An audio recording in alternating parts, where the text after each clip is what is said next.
સુરત શહેરના અડાજણ વિસ્તારમાં હોટલની અંદર ચાલતા દેહ વ્યાપારનો પર્દાફાશ કરવામાં આવ્યો છે. એન્ટી હ્યુમન ટ્રાફિકિંગ યુનિટે હોટલ પર દરોડો પાડીને હોટલ માલિક અને 11 ગ્રાહકોને ઝડપી પાડ્યા છે, જ્યારે 6 વિદેશી મહિલાઓને મુક્ત કરાવવામાં આવી હતી.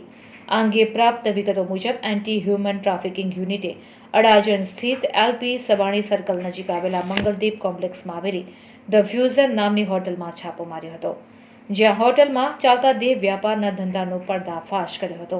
આ સાથે જ પોલીસે હોટેલ માલિક કમલેશ વાઘજી દાવા સહિત 11 ગ્રાહકોની ધરપકડ કરી હતી, જ્યારે પોલીસે રેડ દરમિયાન 31,750 રૂપિયા રોકડા, 15 મોબાઈલ ફોન, લેપટોપ વગેરે મળીને 4,93,000થી વધુ રૂપિયાનો મુદ્દામાલ જપ્ત કર્યો છે, તેમજ 6 વિદેશી લલનાઓને મુક્ત કરાવી હતી.